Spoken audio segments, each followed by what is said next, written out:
We just broke down the top of the 2026 class with our top 12 video that just released on Friday. So now me and Andrew Mott are going to look at these picks and we're going to tell you where you should spend them if it's not on rookies right here on the Draft Nerds pod. And right away, like Mott, we were texting back and forth and we were on the same page. It's time to buy 2024 wide receivers, baby. And we're opening it up with Marvin Harrison Jr. I don't need to read stats for a lot of these guys. Wide receiver Marvin Harrison Jr., not good, y'all. He was injured for a lot of the time. Colin Murray went down with injury. Drew Petzing was still a thing all season long, and now he is not. That last part is a major thing for me. So while we're playing this or that, Andrew, I'll give it to you with Marvin Harrison Jr. Obviously, you're taking Jeremiah Love over him. That's not a question, right? Now, no, yeah. Jeremiah Love for me is a player that I think probably will come in as a top 24 dynasty asset overall, almost day one. Yeah. And that's overall, yes. I don't think Marvin is right there anymore. No, he's barely he could be had in like a fourth or fifth round of a startup as your wide receiver too. Now we'll go down the list here. Fernando Mendoza. I'm not going to lie, man. Depending on my roster, I'm willing to make the move, but is it a straight across thing? Yeah, I think it comes down to roster construction. If I need a quarterback bad, I could lean Fernando Mendoza. I mean, you and I talked about it a little bit off camera too. Like, we just think he's going to be a Las Vegas Raider. It feels inevitable that he's going to be a Las Vegas Raider, and that doesn't necessarily get us very excited because there's not a lot to like, I think, right there for Mendoza. But if you are a quarterback needy team, I think you can still go Fernando Mendoza. I think there's an argument where could you maybe, you might have to throw something in on top of Mendoza. Like, is it the 102? I mean, on top of Marvin. I'm so sorry. It's not on top of Mendoza. Is it Marvin a second round pick to get to Mendoza? Like, that might be where you're at, depending on where your league values Marvin Harrison right now, because Marvin Harrison is a player that I feel like a lot of people it's all over the place. You either still believe or you're like, this guy sucks and I think he's a bust. And going down the list here as well, Makai Lemon, that's because basically I'm getting to like, where is it at with Marvin Harrison Jr. compared to the other draft class? Because at cost, there's no reason why you shouldn't be on Marvin Harrison Jr. in my opinion, just because of the upside and things that we know. If you don't like Kyler, they might be able to get another quarterback, or we could see improvement within that offense just because they have a proper offensive coordinator. There's or to get you to buy into someone with upside for fairly cheap. Would you rather have Makai Lemon or Marvin Harrison Jr. right now, not knowing where Lemon's going to go? I think if I was going to play the market game, you buy into the Makai Lemon because I expect his value to be higher in dynasty leagues over the next 6 to 12 months. Who do I believe in more as a prospect? I still like Marvin Harrison more as a prospect than I do Makai Lemon. I think Marvin Harrison had better collegiate profile coming out. It comes down to, what does this look like? And I think it's hard to project. So if I had to make a selection today, I think I lean Makai over Marvin Harrison, but we're starting to get to the point where it's very close with the draft picks for me, because once we get out of these receivers, Tyson, Tate, Lemon, now I'm all of a sudden looking like it's easy Marvin Harrison for me. Yeah, because Makai Lemon, I think we like the skill, we like the player. My comp for him, this is a soft comp. I'm sure this is going to change, but it's more about the style of player he is. He reminds me a lot of Antonio Brown. With that being said, a team can ruin him and his production. Shout out to Garrett Wilson. So, depending on who's drafting up there and where he goes, that could be a problem. That makes me lean Marvin Harrison Jr. because I think the Cardinals are ready to be competitive. I'm not saying they're a contender, but that offense, Michael Wilson, Trey McBride, Marvin Harrison Jr., Trey Benson, I'm going to say this quietly, I still believe in Kyler Murray. I just don't. So do I. So do I. Drew Petzing was so bad that and guys, I need to see all the things. Maybe I'm too much of a sucker for scientific process where I have still not seen this offense functional with a good offensive coordinator and a healthy Kyler. and with Marvin Harrison Jr., like all the pieces working at the same time. I need to see that car to decide if Kyler's really that bad. So I still leave Marvin Harrison Jr. because it becomes like a bird in the hand scenario. What if Mekhi Lemon just becomes a Jet? I think that's actually a good draft pick because their wide receivers are pretty bad. So having Garrett Wilson and Mekhi Lemon are great. But you know what your problem is you're still a Jet and you still maybe not don't have a quarterback. And that's the kind of thing that you worry about when you're shifting these draft picks for future prospects, because obviously guys like me and Mott, we love rookies. You know, the Dynasty people love rookies. Who doesn't? Yeah. But that's what kills winning in Dynasty. That's what kills winning in fantasy, when you're perpetually chasing the bird in the bush when you got two in the hand. But I will say, though, to go back a little bit, what you said about Marvin Harrison and a second for Fernando, those seconds don't matter right now, guys. Those seconds are thirds. Like that's free. Like, oh, you want a second? Okay, baby girl, here you go. Oh no, you know, that's a pretty easy pick for me. We'll move down the list here to another. Again, no need to read stats. It's ugly. Brian Thomas Jr. It's ugly, but this is another one where I have hope. Downside to Brian Thomas Jr., he does not like injuries. As in, he will not, he'll thug it out and play tough. No, he does not play tough. If he has an injury designation, it's not good.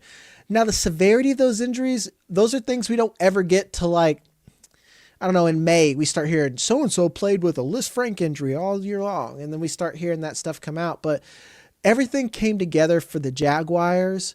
Now, we just had Marvin Harrison Jr. BTJ was ahead of him in Dynasty prior to the season. Where do you think they're at now? I kind of view these guys the same for the most part. I might lean a little bit Brian Thomas still to this day. And I think it's because I've seen the high-end production from Brian at this level. I haven't seen it from Marvin Harrison. But to me, both of these players are probably somewhere between wide receiver 18-ish to wide receiver 24-ish in Dynasty Fantasy Football right now. Like, these are guys that you can probably get as low-end wide receiver 2s. They don't have the proven production of, obviously, the guys at the top, the Amon-Ra's, the JSNs, the Pukas. They still have the youth on their side, which is driving that ranking. But these are two guys that I think are very gettable in Dynasty trade markets, and there's still plenty of upside with both of these players as well, despite the stench that is following them right now because of the seasons that these guys have had. Mm-hmm. And I know that Travis Hunter's coming back. Jacoby Myers rightfully got a solid extension. Parker Washington, very viable target. Britton Strange even took off. So there is just a lot of target competition, but we've seen Liam Cohen have an offense that can support all of this. So the upside's there. I think I'm with you. If I have to pick one or the other, I'm going to take BTJ just because of the there's just more upside there. And I think that Trevor Lawrence is ahead of Kyler Murray in the QB hierarchy. How significant that is, that's debatable, but it's just enough for me. And to bring this back down to the 2026 class, the situation is just so good in the Jaguars. I know this is why Dynasty's fun, because you have multiple angles where you can perceive players. Where I talk about the safety of Marvin Harrison Jr. They've got the coach, they've got the quarterback. To hell with target competition. I think I'd rather have BTJ than almost any wide receiver in the next class. I feel pretty decent about that. Where are you at? Yeah, I mean, again, I kind of just looked at the last couple of draft classes, and I think we talked about this maybe last week on an episode where it was like, how do you feel about this wide receiver class in comparison to the previous couple of classes? And I kind of view the wide receivers this year how Teteroa McMillan was viewed last year from a value standpoint, not from a play style, not from a, whatever, but from a value standpoint. Like, T-Mac was my wide receiver 1. And that's how I'm viewing these guys from a talent perspective. BTJ, Marvin, Neighbors, those guys, Rome even, all of them were above those players by a pretty significant margin for me as prospects. BTJ maybe not as significant. The other three, yes. But BTJ I still would have took over every wide receiver in last year's class as well. And I was a big T-Mac fan, but I think he's a player where if we're looking at him in comparison to this year's class, today, yes, you have the shiny new toy, and I think I'm going to keep referencing the market. Like, the ability to have the shiny new toy, the mystery box, that gives you value in a trade market. So if you're playing this game as if you're a stockbroker playing the fantasy stockbroker game, I do think that having the pick in that 102 to 105 range does give you some more flexibility than a guy like Brian Thomas Jr. But if I'm plugging somebody into my lineup today, Carnell Tate or BTJ, give me BTJ. Yeah, because that's the real world outlook and projections of what can happen to you, and then selling based off perceived market and perceptions. And that's the gray area that you're going to have your biggest wins and biggest losses, because taking my own experience from last season, I could not buy. Everyone says like, Marvin Harrison Jr., the market dropped on him. Ladd McConkey, the market dropped. Odunze, the market dropped. I tried, folks. They didn't drop too much. That was something that everyone said, but it wasn't quite as actionable as where people have it. Now, I will say Marvin Harrison Jr. is probably very, very gettable. Same thing with Brian Thomas Jr. Comparison. No one was actually, I want to take BTJ off that. No one was selling BTJ last year. That just was not happening. But no, and I'll be honest too, like I had BTJ in a couple leagues where I wanted to down tier, and people didn't want to buy BTJ either last year. It was like people were talking about him as a buy. I didn't really feel like there was any buys that made sense as somebody on the other side of the spectrum selling BTJ to make me tear off of him. Like nobody was willing to give me enough to tear off of him, but also you couldn't buy him for anything in a reasonable price range. Yeah, a realistic one that I saw that it ended up working for both. One guy's like, I need a tank a little bit. One guy said, he's like, I have a boom bust team that's young. He's like, I either need to lean all the way young and tank, or I need to stay young and see what happens. So he traded Devontae Adams in a first for Brian Thomas Jr. So like he had an additional first, not his own other one. So like that's not bad. I think today, depending on where that first lands, you may feel differently based off of just the age, but who knows? I mean, that's not awful. Yeah, because I bought Devontae Adams for a late first. That was free money, because everyone's like, you're going to buy an old player? I'm like, I'm going to buy Devontae Adams. It's like, oh, no, what you're talking about. That's not. I'm going to buy a guy who's on the Rams that's going to perform as a top wide receiver this year. Yeah, I was like, I'm not buying just an old guy. I don't know what you're talking about. It's like the Devontae Adams disrespect is wild, So, but that's a fun exercise, because Mekhi Lemon is where it starts. Because even to go back to Marvin Harrison Jr., Carnell Tate. This is fun for me because someone brought this up on Reddit and they challenged me, and I'm going to give them the W, because they're like, if Carnell Tate is so good, how much better is he than Marvin Harrison Jr.? And I'm like, I think two things can be true. Marvin Harrison Jr. might not be as good as what we thought he was going to be, which is still decent. We thought he was going to be football Jesus for the Cardinals, and he's... Yeah, I mean, people were talking about him like the next Chase and Jefferson. Exactly, and he's maybe a disciple, let's put it that way, And then Carnell Tate is also better than what we thought he is. So I think it's closer to like both players are closer to their mean or medium, whatever you want to call that. And two things can be true. And when I'm putting BTJ in the mix there, the upside for BTJ is just so high. He's just that hip movement, dog. Like I've told you about this. I nuked BTJ in my grades because I'm like, that's not right. But then like when you see it on field, like, no, you're right. You just had so many people telling you about Marvin Harrison Jr. that even I drank the Kool-Aid a little bit. It's like, we're not immune to that as scouts, folks. And if anyone says that they aren't, they are a liar. They are a liar, or they're the opposite, to where they don't adjust off their priors just so they can look right or early, or which is just as dangerous. It's just as dangerous. Times. It's like, if you're not willing to adjust, then what are you doing? Exactly. Like there's a happy medium to this game. Obviously you need to find people you trust, but don't trust someone who says like, well, I don't listen to anyone. Like, should. You know why I listen to Daniel Jeremiah? Because he talks to actual GMs. I don't, so I probably should listen a little bit more. Next to the other wide receiver, and I just threw him on because I can't believe I forgot about him, but I also can because he was an afterthought after like week 4. Odunze looked like the absolute steal of the draft the first 4 weeks.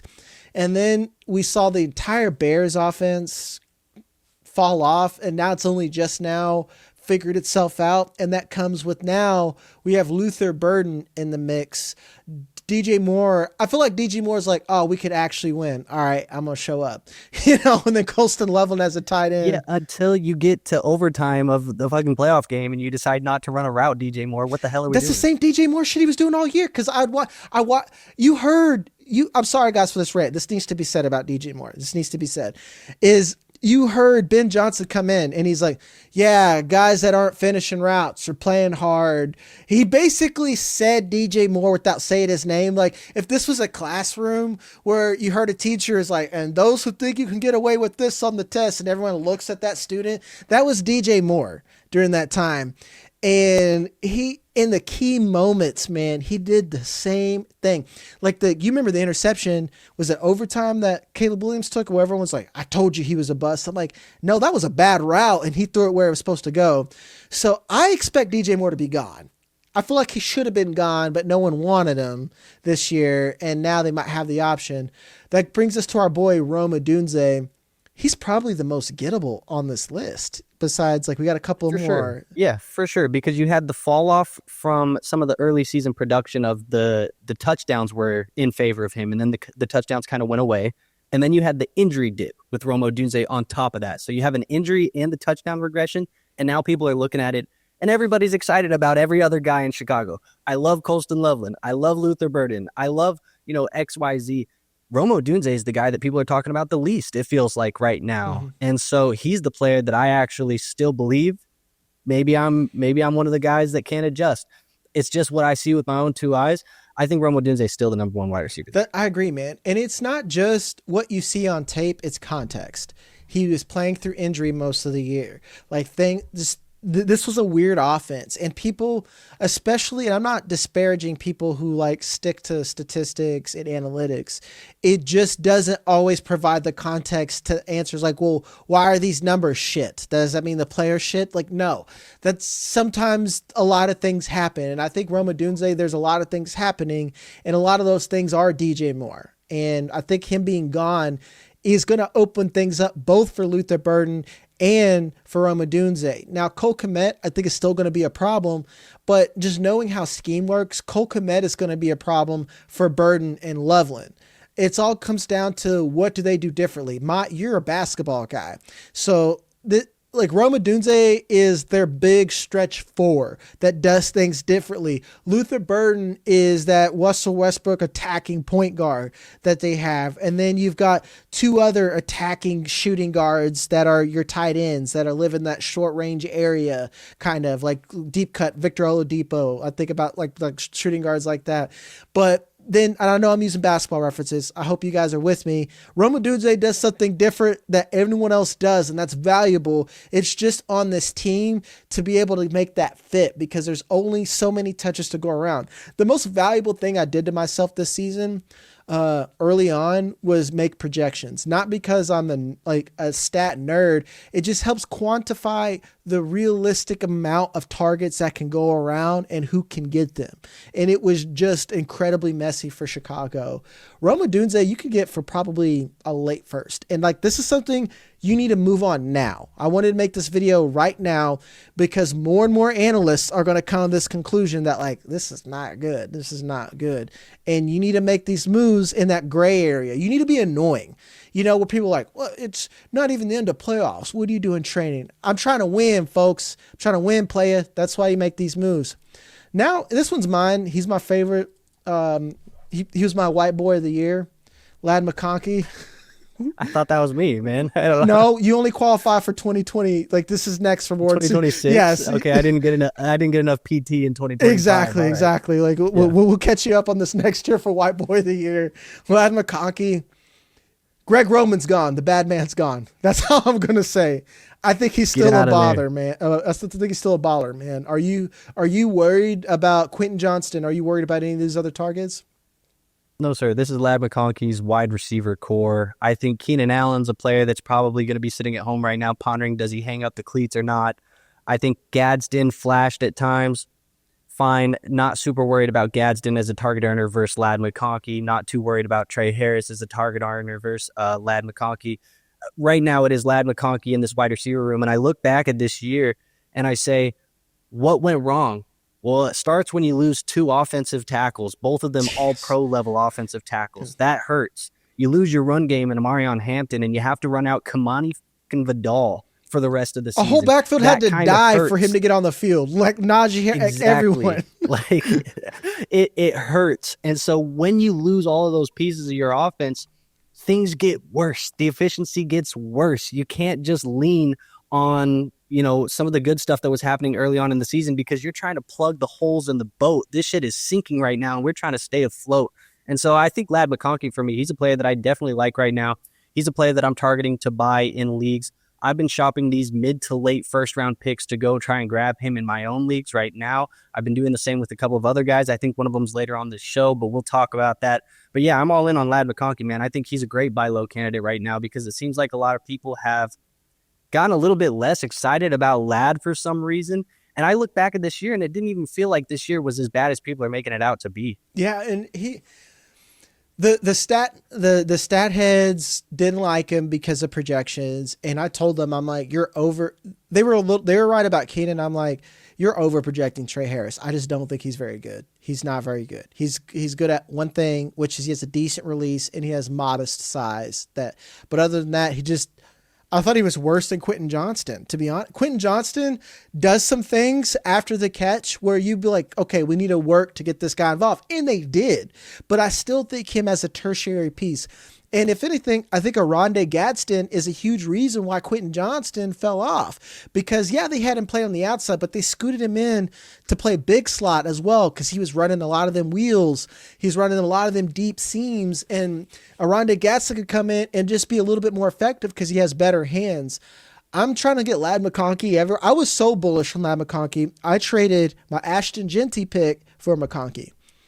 We both lost. Wow. We both lost. Wow. For the year. But like I got like annihilated in the group chat for that. But I'm in comparison to, I think, I won't call it the market because I think most scouts agree with me. Most people who are in the weeds agree with me.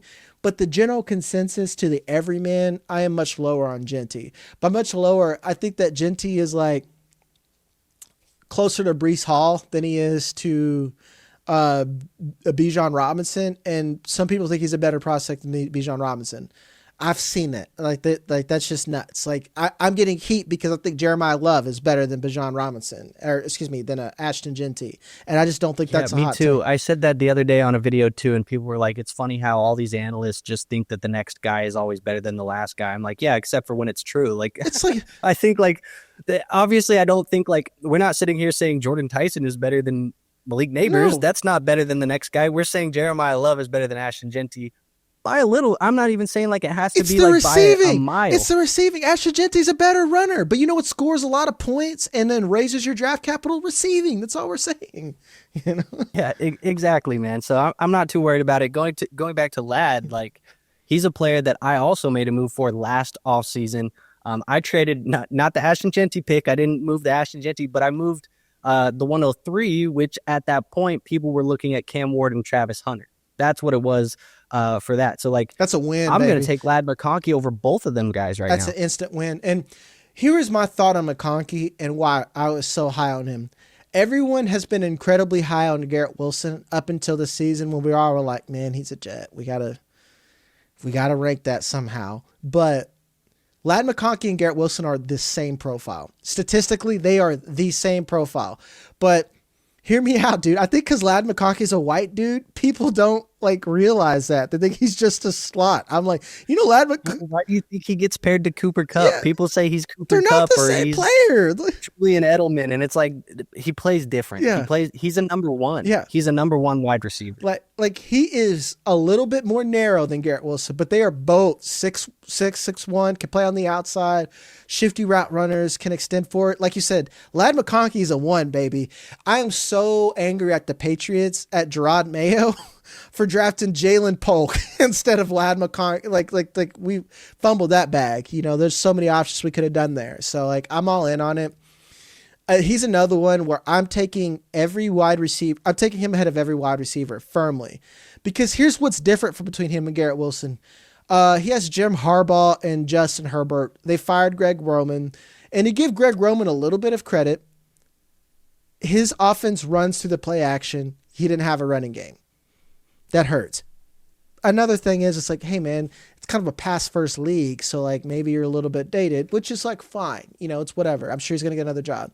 But it's going to be with John Harbaugh in freaking New York, and he's going to be with the Giants. Is Todd Monken not in the Giants? I thought he went to the Giants already. I thought they basically. Oh, did he already get hired? I must have missed that news. I must have missed it. Correct us in the comments there, because I'm not going to stop to look that up. I'm buying Ladd McConkey because he has Herbert. He has a good coach. I'm sorry, Garrett Wilson, one of my favorite players in the league. I won't stop buying him, but he's got more value than him because of that, and I think that matters. Keep in mind the guys interviewing right now for the Chargers job. Some of the names are Mike McDaniel, Brian Dable. Like, these are the guys interviewing, and if we can get Brian Dable in there with Justin Herbert and Ladd McConkey, like, brother, I'm all in. Let's cook, baby. This video is exciting me for Dynasty all over, because I'm about to send some egregious trades. Like, we got one more wide receiver before we switch up on you guys. This is another one from Mott, Zay Flowers from the Ravens. He quietly had a solid year. He's had solid years up until that point, but like the touchdown equity wasn't there. He still has those head scratching bad plays where those random fumbles or drops. But this is someone who was my favorite wide receiver from his draft class. He's like one of my special guys that I love. Why are you buying him at this point? Besides the fact of all the reasons I said, I'm just giving you room to talk. Yeah. I mean, look, I'm making a video right now over on my channel where we're talking about buys. This will be out tomorrow. Zay Flowers is the thumbnail for this video because I think he's one of the clearest buys for me at the moment. The underlying metrics have been so good for Zay Flowers, especially this year. And you look over the first 3 years of his career, it's been increase in production. We just keep stacking better years on top of each other. You now have John Harbaugh out of this offense where historically, they've been one of the least pass-friendly offenses in the NFL because they just have been glued into this old lineage type of play style of just run the ball with John Harbaugh. You got to think that they're going to be switching this up a little bit, especially if you make a move like that at the offensive, like as a head coach. You're probably going to be trying to make a big change. You don't do that just to do a tiny little change. You do that because you're trying to shake waves. So I think Zay Flowers, for me, clear player who's been undervalued. If you go look right now, I've been saying this in a couple of videos. Look at what he did this year. I promise you're going to be like, wait a minute. Zay Flowers actually was a wide receiver 1 for fantasy football. I don't remember Zay Flowers being a wide receiver 1. He finished in the top 12. He is one of the most, he had some of the most targets in the NFL. He had some of the best receiving yardage in the NFL. Lamar Jackson was not playing quarterback for this team for a good majority of the season. I think this is a player that is just undervalued at the moment. And we could be on the fringe of a potential big breakout from Zay Flowers in 2026, because when you look at these efficiency metrics and these underlying analytics, he's actually, from an efficiency standpoint, closer to guys this year like Puka Nacua and Jackson Smith and Jigba. He just hasn't had the production that they've had yet. But a lot of that, like you said, could be because of the boom bust of the touchdowns and some of the inconsistencies from the offense, just not throwing the football enough. Yeah. And that last point it is one to hammer home. It's just not enough throwing the football. And you said he was undervalued in fantasy. He's arguably undervalued in his own team, just for what? Bro, he's the wide receiver 27 on Keep Trade Cut. That's nuts, man. Yeah, that's like, because it's like you said, you already took the comp I was going to make. Not a direct, as in he's going to put up an ungodly, almost triple crown year, but the JSN leap is very real in my opinion. It just takes everything to come together. Because I actually knew something happened with Rashee Rice before I caught up on the news on my phone.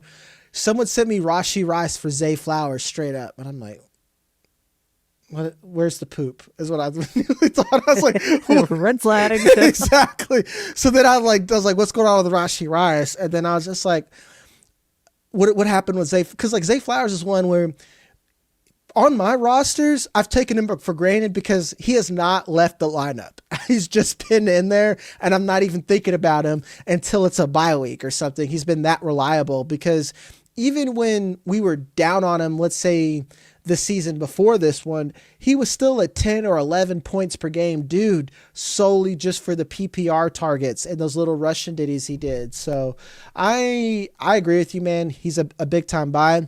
Switching gears, the first running back, real question we need to ask ourselves, how much is Woody Marks worth and how much are we willing to pay for him? Because running back sucks. I'm not saying that the Texans won't bring in another running back either by free agency, because you got people like Kenneth Walker that are available. They should. They should. Like Nick, they should. I don't think Woody Marks is that talented. I think he's a guy who's getting volume right now, and that's why we like him for fantasy football, but I don't think he's actually that talented. I love this because we disagree. I do think he's talented. My question is, how can you evaluate talent in this offense with an offensive line so bad and the quarterback regressing? Is my big argument there. But that's a fair point. My counterpoint to you would be, how do we expect that to change in the next 1 to 2 years where we're going to be looking at this window for the running back? Because A, they invested draft capital in him. B, you can get a new offensive line if you just have a good offseason. They just need to have a good offseason.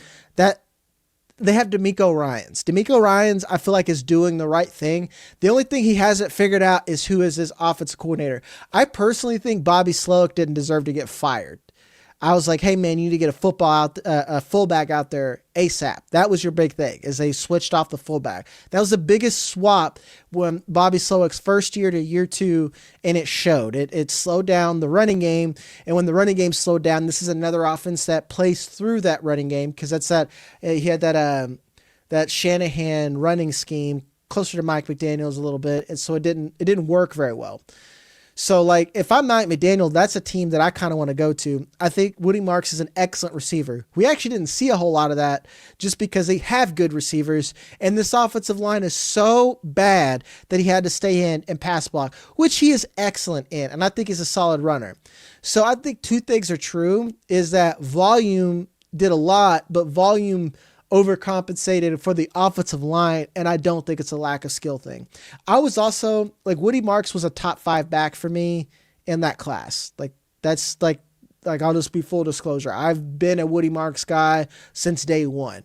I think there's more left on this bone. I think he needs a running mate a little bit, which it could give you closer to what the Bears have right now, where you can't say with Mononga and Swift. Exactly, closer to that. Yeah. So we'll bring it back to the real question. You say you don't like Woody Marks. Would you buy Woody Marks at all? I am not buying Woody Marks. Now, I think this is where we get into the range of, are we talking about draft capital, which I think we are, because this is the point of the show, is the draft picks. But I think in comparison to other players in the league, in his tier, I would rather go a couple different directions. But I guess I'm going to flip this back, and maybe this is me just playing the game to get more clarity, but where would you value Woody Marks draft pick wise? I don't think he's a player that I'm sending the 108, the 109. I think I'd rather still keep those draft picks than I would have a Woody Marks. But where do we want to put the game value on Woody Marks right now? I'm starting at the 201. Like, I know that's like 108, 109, I can name who we have right there, and they're very good wide receivers. I am really high on Jacoby Lane in comparison to the rest of the group. I'd rather have Jacoby Lane at that point. Depending on who you talk to, KC Concepcion is falling down there sometimes. I would rather have him. Otherwise, Denzel Boston, that's where I have questions, man. Like, I'd rather have a running back that I already really liked and the team really likes him and he's done everything they've asked for. He just hasn't been explosive with the efficiency metrics because he's behind a terrible offensive line. Like, again, he has draft capital. Yes, he was technically drafted on day 3, but they spent 2 picks on him. They spent the 4th round to move up, and then they traded a day 2 pick to get him. So he has the draft capital on top of that. And on top of, again, furthermore, you just don't have the depth in this class to where if this was last year, I'd be more worried about Woody Marks. I'm like, yeah, man, they're going to bring someone else in and he might be riding the pine more than we want, or someone might come out and emerge. But I don't even see running back being a massive free agency priority to where we're getting anything more than J.K. Dobbins has been effective, so I can't really hate on that. But like J.K. Dobbins, what do you think is going to happen with Mixon? Because he's still on the roster, and he's kind of like a back of the mind thing for me, where I'm like, could Mixon come in next year and just like get touches again? I don't believe it, dog. I don't. Mixon has been bad for a long time. You want to talk about someone who's survived on volume alone? It's been Joe Mixon. It has been like we've been waiting the wheels to fall off on Joe Mixon, and then he has that surprising injury that he never gets back from the field from, and then all of a sudden he's going to come back this next season. Crazier things have happened. Shout out to Nick Chubb. I also just don't think Joe Mixon has that dog in him that Nick Chubb has. You know, that's a little bit coach speaky, but I don't know. He's not nothing. I won't discard that. Next one, we're going to talk quarterback. I was surprised that you had him on this list. I do get it. You had Jared Goff here. So what is your price for Jared Goff? I think at this point, like, if I need quarterback, bro, I'm willing to give a top 5 pick. Like, not 101, but I'm willing to give a top 5 pick on Jared Goff. If I need quarterback in a super flex league, because I think Jared Goff, to me right now, he's going to be one of those players where, think over the last 2 to 3 seasons.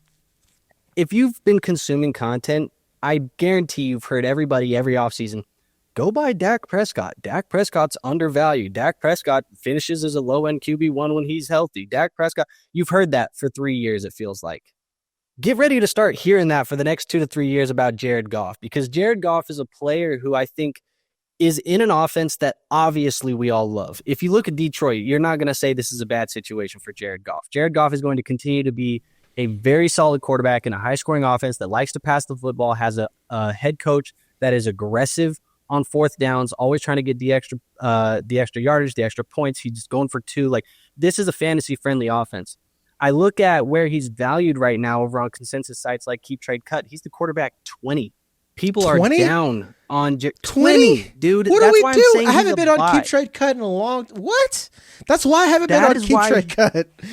Yes, that's why I'm saying he's a buy, because you look at where he's valued, and it's like everybody's like, Jared Goff, don't want him. I'd rather have whatever random guy that you think is potentially better. Sam Darnold's over Jared Goff. Baker Mayfield over Jared Goff. Cam Ward over Jared Goff in these rankings. What are we doing? Just take the guy who's finishing as a quarterback 1 every single season there in Detroit. Has weapons and an offensive line. Exactly. And I'll do that all day long. So for me, like, I'm okay to go 104 if I need QB. I'm okay to go 105. You can get more thrown in, I think, than that. But I'm okay to do that if I need it, because the reality is, do you think Fernando Mendoza is a better pick than Jared Goff? If you want to make the youth argument, for sure. Yeah, in a vacuum, but sure. Like, one of these guys is a Raider. Like, I hate to say it. I hate to say it. Yeah. But that's like where we're at with Jared Goff for me. So I think for the next couple of seasons, we're going to see Jared Goff be this guy that's just undervalued, criminally undervalued based off of the production that he gives you. And I'm okay, 105, 106, 107, 108, doesn't matter. I think you can make all of those happen very easily and maybe even get something thrown in on top for Jared Goff. I almost put Baker Mayfield on this list because I'm thinking Baker Mayfield is about to be Dak status, where I'm like, you know, when everything works and this whole offense is healthy, he's a top 5 guy who's going to throw 40 touchdowns, you know, but like there's a very tumultuous season for the Buccaneers all around with injuries and whatnot, because yeah, like to me, this is a year to buy old gross quarterbacks that you don't like. Cause like I was looking like, is Tyler Shuck a buy? You know, you're kind of thinking, maybe. Like, is he? Like, you know? Would Tyler Shuck be the QB2 in this year's draft class? Maybe. I'm going to be honest. No, because he's old. Like I'm thinking of how Jag would have thought if I was evaluating last year. You would rather take the shot on Ty Simpson. Yes. I'd rather take the shot. Yes. Now I'm an older, 1 year older Jag, where I'm like, you're Tyler Shuck. Yeah. You're shucked up. I'm shucked up right now. Where I'm just like, hey man, this 1,000-year-old QB maybe he's all right because he's played a lot of ball. Came in, he had some good games there at the end of the Yeah. season. Like, the production was there. The age is just a number, baby. Like, it doesn't matter the age. I just want the production. I'm not gonna lie. If I need a QB and the 201's there, I'm doing it. I'm doing it for Tyler. I was like, I'll risk it for that biscuit. Like, I don't, that's like, the Saints played themselves at a QB position. Turns out you just had to win a game to get out.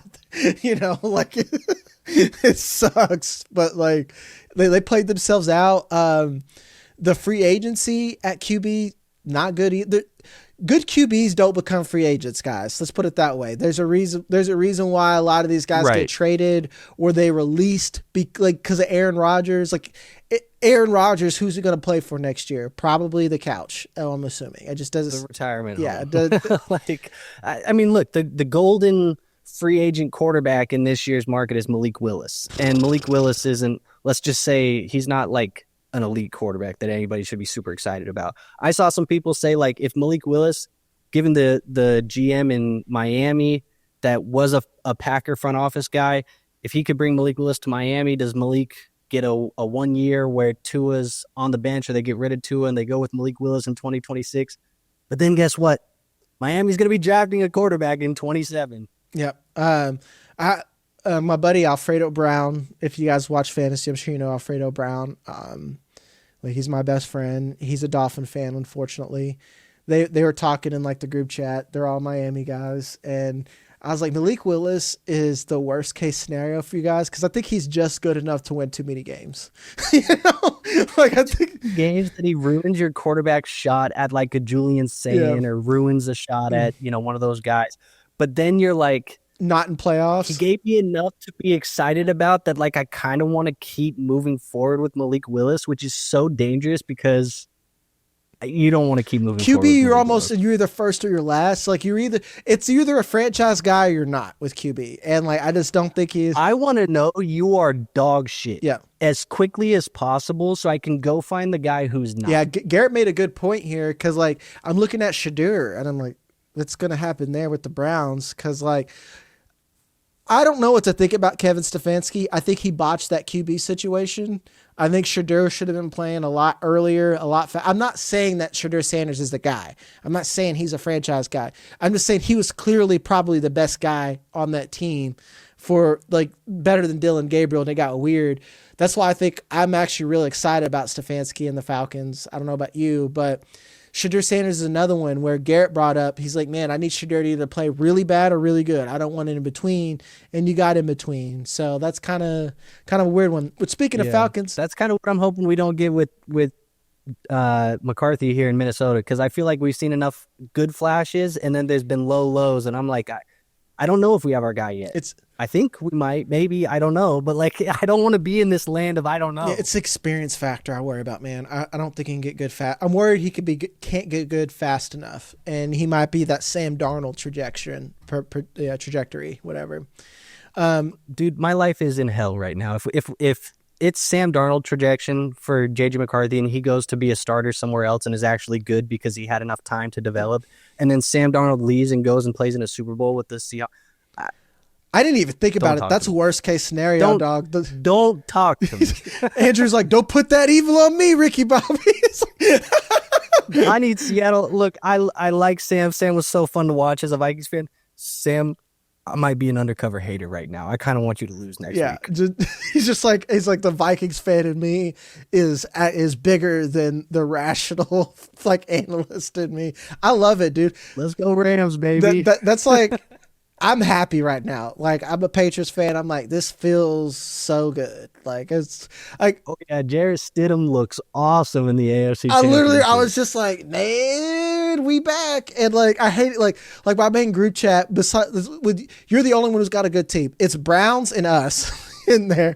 And then my other crew, it's me, Dolphins fans, and Sam Holt, bless her heart, is a Steelers fan. I'm like, I can't even celebrate because they literally give me the finger. They're like, you didn't suffer long enough as a Patriots fan. Sorry, folks. I picked the right team at the right time, and I'm not sorry about it. We're going to finish off with one tight end. Kyle Pitts, baby. Did it happen? Did it happen? We back, man. I think we are back with Kyle Pitts, man. He's a player that finished the season strong. You talk about guys like Kenneth Walker right now, right? That are free agents, and you still have that little bit of the mystery box of what could happen next with this player. The same thing is happening with Kyle Pitts. Also, the fact that if he does come back here to Atlanta, you get Kevin Stefanski, who's now the play caller. That does make me a lot more excited Especially for a guy like Kyle Pitts, because you've seen guys like Njoku be productive. You've seen guys when he was, a play caller, even in Minnesota before, be productive at the tight end position. I'm talking about Kyle Rudolph's and stuff like that before in the past. So Kyle Pitts is a player I definitely like. I think you may be able to move one of those late first-round picks for him, and I'm all for that in a tight end premium league. Yeah, because that was going to be my question is looking at how this draft class is, Kenyon Sadiq is probably closer to the 106 than he is the 112 at this point. But these other guys, like I love Eli Stowers, I love Michael Trigg, we hope they're Kyle Pitts. Kyle Pitts made us upset because we drafted him with the 102. It's not Kyle Pitts' fault that he got drafted to the Falcons and we drafted him with the 102. He was clearly injured. This is what I brought up earlier, where you hear these late season injuries where everyone all 2024 season was like, Kyle Pitts looks slow. He doesn't look good. And it's like, well, apparently he's injured. Nah, I just think he sucks. Comes out healthy in 2025. He looked great. He single-handedly got me into the finals. He did a lot of that for us. And you bring up the key thing here is Stefanski. You remember Norv Turner? Norv Turner used to be like, wherever he goes, I want that tight end. You're a Vikings guy. Of course you know who Norv Turner is. It's that's why I am with Stefanski. If I'm Kyle Pitts, I'm talking to my agent. I'm like, get the most that I can out of the Falcons. Here's where I'm going to be at. Because you just know you're going to eat. I wouldn't be surprised if we're disappointed in Drake London again and Kyle Pitts is a top 5 tight end. At this point, I'm all in on it. I think he's another one where our biases are going to get in the way of the box score. If you take away Kyle Pitts and say, hey, this tight end did this, and he's how old is Kyle Pitts? He's still like a little baby, right? He entered the league as like a toddler. He's 25, dude. Yeah, 25 years old. You're like, this 25-year-old did this stat line. Do you like him? Like, well, hell yeah, I like him. Then you say it's Kyle Pitts. You're like, nah, dog. So that you can't do that. No, I mean, I totally agree. And I think this is a player, too, where you look at how everybody has reacted to him. And it's funny. I was talking about this on one of my trade shows the other day. For 2-3 years, I've been out on Kyle Pitts because everybody has had him valued as a top 3, top 5 dynasty tight end, and he hasn't performed. And then the year that Kyle Pitts performs as the tight end after, obviously, the initial rookie season, he's the lowest he's ever been on Keep Trade Cut in years. So you're telling me we're finally getting the production, and then we have the lowest value that he can be got for. I'm all in, man. I think he's a player that I think you should be buying at the moment. I was actually doing a startup mock draft the other day, and I had the decision of could I take the 106 or the 107 right here, which I was viewing as like a Kenyon Sadiq. Do I take Kenyon Sadiq right here, or do I just wait 4 more rounds and draft Kyle Pitts? I'd wait on Kyle Pitts. That's kind of where I was at with that, and I ended up waiting. I didn't take the pick because I was like, the value for Kyle Pitts, I could have the better tight end in Kyle Pitts. And I got him even 4 or 5 rounds later. Yeah. Because, Kyle Pitts, I'm like, what can I tear down from? Tucker Kraft had a good year. I was like, he's a top 5 guy. I'm like, if you could, I'll take Kyle Pitts plus. I don't care what the plus is. Sam Laporta, I'll take Kyle Pitts plus. I don't care what the plus is. No one's trading Trey McBride. Not a lot of people are trading Brock Bowers. But, let's put it this way, man. I took a lot of shit from a tanking team because I traded Brock Bowers for Trey McBride in the first. Because you know how them data nerds Brock Bowers is the greatest thing that's ever going to happen. And I'm like, hey, man, look at me with my 2 first and Trey McBride. Tee-hee. Some of these risks you got to make, Sometimes you got to... I think of another one of a young guy that is getting so much hype right now, especially with David Njoku being a free agent. But Harold Fannin. How much can you get thrown in to Kyle Pitts to tear down off of Harold Fannin? Because I think most of the community is going to be way higher on Fannin, especially as we get into free agency. And I'm not gonna lie, I might move Fannin for Kyle Pitts straight up because Stefanski's not there. He's not there. What is this scheme gonna look like? Like, talk about the play caller, Yeah. right? Like the guy who had Fannin looking that good is gone, and now he's Kyle Pitts' play caller. Oh man, you just got me excited. I like that. So we're gonna end on that. I'm gonna make some trades on that shortly. As always, folks, make sure to hit that like and subscribe button. We're gonna be diving into rookies obviously all season long. We're gonna be up to 5 videos a week starting this week. I know Mott, you got like Jordan Tyson. I'm giving people Jordan Tyson on tap. Yeah, Tyson on tap. Garrett has the one good running back in this class, Jeremiah Love, before he starts getting into some depressing stuff. And then Who's that guy? I've never heard of that guy. he's telling me, he's like, Mike Washington. I'm like, we're already down to Arkansas players. Ooh, it's like, It only took like 4 guys to watch before we were at Mike Washington. No, dog. And it's like, I got quarterback, which it gets ugly for me pretty quick, but it's at least more fun with quarterback. But we got that coming for you. Make sure to hit the like, subscribe button, and go over to Dynasty Nerds where you can have full access to all of our stuff, like that scouting room. Me and Andrew, the whole team, we use that. That's not us saying, here's this. Like the film room. The film room, we live there. So if you want to look at what we're referencing and what we see and build some stuff for yourself, that's invaluable. So go over to Dynasty Nerds and sign up for the Nerd Herd today. My name's Jagger May. That's Andrew Mott. Andrew has something to say. There was also a major update to the film room just a couple days ago. So we just got like 14 more games of like a bunch of prospects in there. Tons of guys just got more film today or just a couple days ago. Shout out to our boy Cooper on that, man. That dude, he's got one job and he's very good at it. Love him so much. And we love you. Again, Jagger May, that's Andrew Mott. Love you. We'll see you next time.